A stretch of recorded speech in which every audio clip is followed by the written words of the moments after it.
So, like, given that you were already like toying with the idea of doing the music thing, it must be kind of crazy to have such a level of fame without the music thing being the primary thing driving it. Right. So a lot of people trying to get me to do music, but man, I was one of them kids growing up. They listen to the music and hear like Lil Boosie had like I always bring a Boosie because Boosie was my role model. Mm. Boosie had these songs talk about what he rapped about, and you could hear it in Boosie, and it made me wanted to do that. So when I used to go out, whatever Boosie said in the song, I want to try it. Yeah, you said Mine and the Maniac made you want to slide. Nah, I was sliding. There's a difference. Yeah. Yeah, these niggas want to do stuff. I'm doing it. I pull up at the club one weekend back to back, Friday and Saturday. Had everybody out, and the police weren't locking me up. So everybody saying I did. The police weren't locking me up. It was really going to my head, psyching me out. Then I was just getting careless about what I did. Yeah, because I seen that you said that y'all was somewhere and you trying to make an example out of somebody on stage in front of everybody, but the gun jam. God, it's real, man. People don't understand. Like I used to hear people tell their story, and I'm one of the people like, yo, whatever. And they actually did it, and it did it. I gave it to you, and they did it on you. I'm in, the security got me in the chicken wing. I'm going out the door. I'm watching you try to add a club out. And we get in the car. I'm cursing nigga out. Man, boo. I hear the window go down. He shot the gun in the air.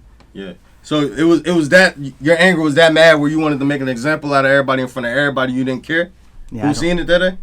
I got that attitude right now too though. Yeah. That's why I try to be peaceful. That's why I try to stay away from negativity because these boys be playing. You feel me? Like just leave me alone. I've been through too much for y'all to be out here picking at me. And if you ain't for real, I'm telling you, I won't stop.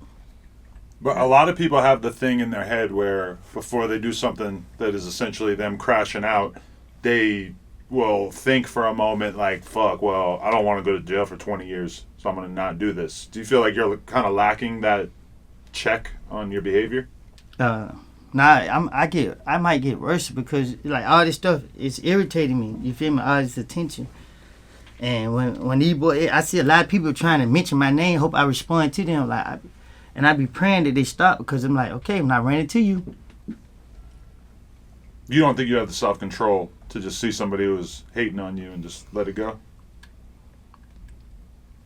It depends on how I feel. Because we see you rolling up with like 10, 15 people today. It feels like you've probably got enough checks and balances to be like, nah, Woody, it's not worth it. Like, you got to chill. There's got to be some people in this crew who are able to tell you that, right? So majority of the people you seen, what were they?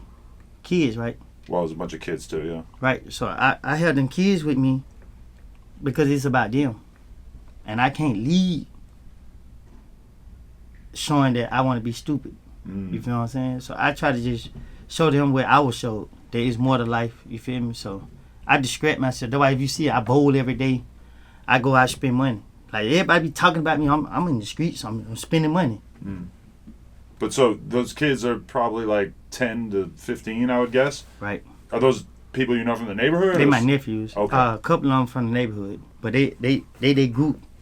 You know what I mean? So. But having them around will make you stop doing some crash out shit more so than having your homies who are just looking out for your business interests and everything? Yeah, because I focus my attention on them. I try to figure out ways to make them happy, make them, you feel what I'm saying, get along, and just teach them so that when they grow up, they ain't got to make the choices that I made and other people made because it's a cycle. And the only way you break that cycle, if you got to school these kids and they all look up to me. So, like I had to show them, man, the rules don't apply until they apply.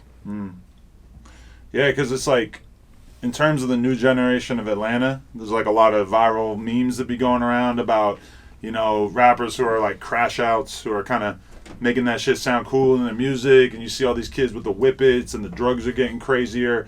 Like, what's your perspective on the new generation of kids out here? Like I tell them, I say a few people can be my most people that make it in the industry, they made it because they was 2 feet in. They wasn't out here doing what they talking about. They see that other people do it and they rap about it. That's how they. Everybody who try to be 1 feet in and 1 feet in the streets, they going to jail. Just look at them, and they stupid. Because you know what I mean, the object is to make it out. Why would you go make it? You on main screen and you still want to do stupid stuff. So. I mean, that's what a lot of people watching the trial and shit would say about somebody like Thug. Say that again. That's what a lot of people watching the trial would say about somebody like Thug. Really, this a vendetta with him. You know what I mean? This some personal stuff with these people, man. This real personal. And it's draining. You know what I mean? For real, for real. Do you still have to go back? Like, can they still call you back on the stand, or are you done with it? Them people better leave me alone. That's what they better do. Yeah, so as of right now, you kind of done with the trial. I'm done.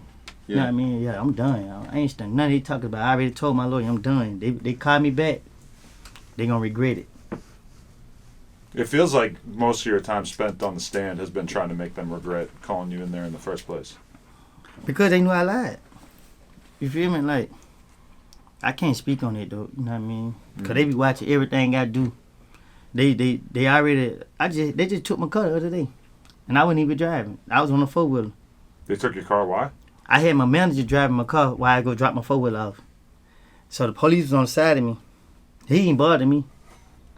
But when I went through the light, he noticed that the car behind me. He pulled the car over, snatched her out the car, took her phone, locked her up for reckless driving, and impounded the car. And said, was that Copeland? Nigga, you got a problem with me. Nigga, you should have pulled up on the side of me. You saw my face. I ain't had no helmet on. Why do you think they're targeting her? Because it's me. And I told her she got a lawsuit. Because he right on camera. We on Northside Drive. It's cameras at every light right here. You got proof that you went reckless driving. That false imprisonment, girl, you better go get rich. I keep telling people, y'all need to learn the law, man. Because these people do stuff to that every day. And if we don't push the issue, they're going to continue to do it. The lawsuit hustle is a real thing. There's a lot of people out there getting rich off that shit. But it's a lot of people that could have a better life if they had somebody to tell them, like now, I knew police walk up and be like, him, snatch my hood shirt up, take pictures of my tattoo. That's a lawsuit. But I didn't know that at the time. So I be trying to tell my nephew now, look, man, if you walking down the street, the police pull up on you and say something, you just keep walking. They can't bother you. They only can if you stop engaging in conversation with them. If they not investigating a crime, they can't pull you over. What crime did you commit? I don't know. I just feel like if I told the cops, like, hell no, I'm not stopping to talk to you, that it probably wouldn't go that good. They could pull you over in a car. Why can't they pull you over walking down the street? Because you ain't doing nothing. Like, if you ain't broke no law, they can't mess with you. Yeah, they're going to have to be able to claim, like, some kind of probable cause, I guess, right? Same way when they pull you over, they can't just pull you over for no reason. Exactly. But they do it because they know that people don't know the law or people don't want to push the issue. Right.